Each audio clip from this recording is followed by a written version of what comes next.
अजून एक बकेट घेऊन जा. एकच बकेट आहे का मेडिकल आलेले? हा ना, 2-3 बकेट.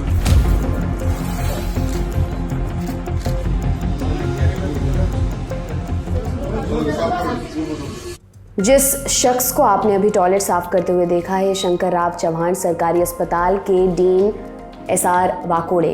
ये महाराष्ट्र के नांदेड़ का वही सरकारी अस्पताल है जहां 2 दिन में 31 लोगों की मौत हो गई, जिनमें 15 बच्चे भी शामिल हैं। अस्पताल पर बड़ी लापरवाही के आरोप लगे। अस्पताल ने पल्ला झाड़ा। फिर शिवसेना सांसद हेमंत पाटिल यहां पहुंचे और डीन को टॉयलेट साफ करने का आदेश दे दिया। टॉयलेट की हालत आपने खुद देखी। इसके अलावा सांसद ने पाया कि इस अस्पताल के टॉयलेट महीनों से इस्तेमाल नहीं हुए हैं, बेहिसाब गंदगी फैली हुई है। बच्चों के ब्लॉक वाले टॉयलेट्स बंद हैं, महिलाओं के ब्लॉक वाले टॉयलेट्स में शराब की खाली बोतलें पड़ी हुई हैं। जिस तरह का नज़ारा यहाँ देखने को मिला वो सरकारी अस्पतालों की पोल खोलता है।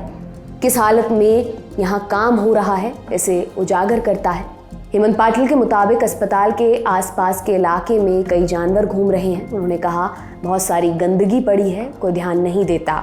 इंडिया टुडे की कुंवरचंद मंडले की रिपोर्ट के मुताबिक सांसद हेमंत पाटिल ने मांग की कि 30 सितंबर और 2 अक्टूबर के बीच हुई मौतों के लिए अस्पताल के डॉक्टरों को जिम्मेदार बनाया जाए और उन सभी के खिलाफ हत्या का मामला दर्ज किया जाए।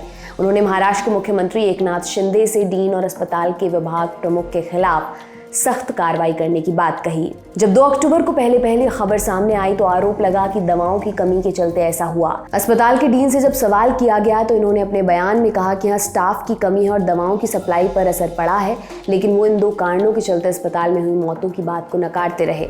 सरकारी अस्पताल ने एक बयान में कहा कि दवा की कोई कमी नहीं थी और मरने वाले मरीज 5 पुरुष और 7 महिलाएं अपने अंतिम चरण में थे। अस्पताल में 12 वयस्क मरीज भर्ती थे, जिनमें 5 पुरुष और 7 महिलाएं थीं। उनमें से 4 को दिल का दौरा, 1 को सांप काटने से, 1 को गुर्दे की बीमारी से और 3 को दुर्घटना के मामले में भर्ती कराया गया था। मरीज अपने अंतिम चरण में थे। यहाँ तक कि 4 बच्चों को भी बहुत गंभीर हालत में अस्पताल लाया गया था। डीन ने क्या कहा था ये भी आप सुनिए। यहाँ पे एकदम सीरियस कंडीशन में पेशेंट आने की वजह से उनको ट्रीटमेंट तो पूरी है, डॉक्टर की कमी नहीं है, दवाइयों की भी कुछ कमी नहीं है, सब पूरी केयर लेने के बावजूद भी पेशेंट की बॉडी ने ट्रीटमेंट को रिस्पॉन्ड नहीं किया, इसलिए इनके डेथ हुए वाले हैं। अभी इसलिए वो कैसा है कि ये पेशेंट को बीमारी ही वैसी थी, यहाँ पे कोई नेग्लिजेंस या किस दवाई की कमी ये रीज़न नहीं इनके डेथ में, ऐसा है। उन्होंने आगे बताया था कि अस्पताल में कुछ तबादले हुए हैं जिनके चलते कुछ दिक्कतें आई हैं, लेकिन रोगियों की देखरेख में कोई कमी नहीं आई है। उन्होंने कहा बीते कुछ समय से यहाँ दवाइयों की खरीद होनी थी, वो नहीं हो पाई, इससे कुछ असर पड़ा है। हमें जो बजट आवंटित हुआ उसके मुकाबले यहाँ रोगियों की संख्या काफ़ी बढ़ गई है, तो बजट की कुछ कमी है, लेकिन इसके चलते अति गंभीर जो मरीज़ यहाँ भर्ती हैं उनकी दवा की कमी के चलते जान चली जाए, ऐसी स्थिति हम नहीं आने देते।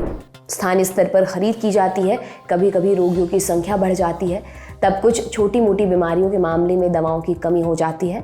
इस बात को हम नहीं नकारते हैं, लेकिन तब भी उपलब्ध बजट के मुताबिक हम स्थिति को संभालने की कोशिश करते हैं। इधर राज्य के medical education minister Hasan Mushrif का बयान भी सामने आया। उन्होंने इस घटना को लेकर गहरी चिंता व्यक्त की। हसन मुशर्रफ का कहना है कि सरकार इसकी जांच करेगी। मुशर्रफ ने आगे कहा कि उन्होंने महाराष्ट्र के मुख्यमंत्री एकनाथ शिंदे और उप मुख्यमंत्री देवेंद्र फडणवीस को इस घटना के संबंध में जानकारी दे दी है।